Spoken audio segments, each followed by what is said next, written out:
and I'll be referencing to Matthew 14, 25 to 33.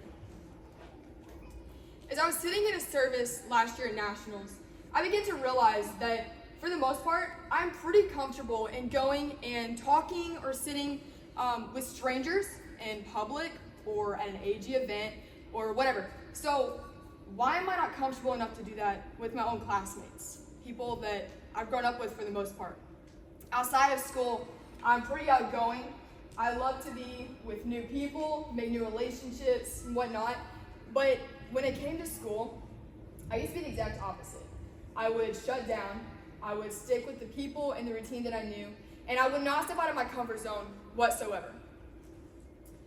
Last summer at that service, God spoke to me and just challenged me to step out of my comfort zone and to make more of an effort to reach the lost in my school. So how do we get out of our comfort zone in order to fulfill God's calling on our life? First of all, you must surrender. Mark 8:35 says, "For whoever wants to save their life will lose it, but whoever loses their life for me and for the gospel will save it." You can't hold on to your life and do what God has called you to do at the same time. Yeah. Peter learned this whenever Jesus called him to be a fisher of people, fisher of men. Peter, just like Peter left all that he knew and everything that he had to follow Jesus, we need to surrender all of what we know in order for God to use us fully. Yeah. One of my favorite stories in the Bible is found in Matthew 14, 25 through 33.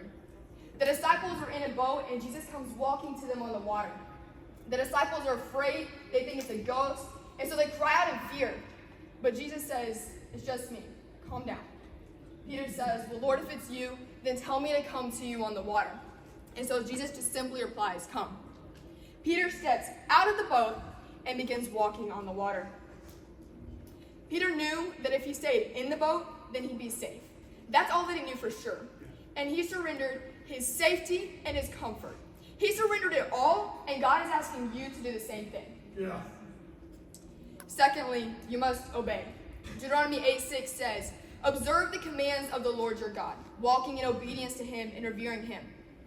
In the story of Peter walking on the water, Jesus tells Peter to come to him. And so Peter simply obeys that command. It was Peter's obedience that made way for the miracle. Yeah. Let me say that again. It was Peter's obedience that made way for the miracle. Yeah. God has a way of continuously putting things on your heart. And if you don't obey him, it's not going to please God. I'm a teenager, in case you can't tell. And as teenagers, it can be a habit sometimes. We get asked to do something, like cleaning our room, making your bed, the dishes, laundry, etc. And sometimes we have a habit of not doing those things or putting them off until the last minute. Typically, it doesn't please my parents, so I don't recommend doing that. But Peter chose to obey immediately, and so should you. Delayed obedience is essentially disobedience. And finally, you must trust. Psalm 25:1 is so simple, and I love its straightforwardness. It says, "In you, Lord my God, I put my trust." When God tells you to do something, just do it.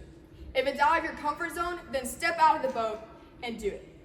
No matter how impossible it may seem, if you just surrender your life to God, if you put your trust in him and you obey him, then he'll do the rest to make it happen.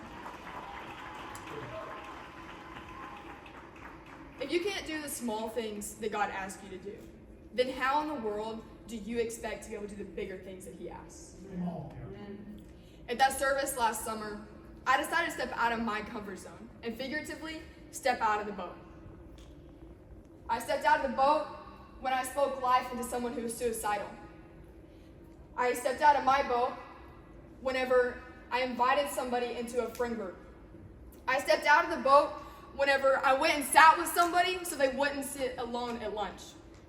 I stepped out of my boat whenever I invited and brought an atheist with me to church. It was amazing to watch what God can do whenever he took my surrender, my trust, and my obedience. Whenever he took those and he did these tiny little miracles throughout my school. Yeah.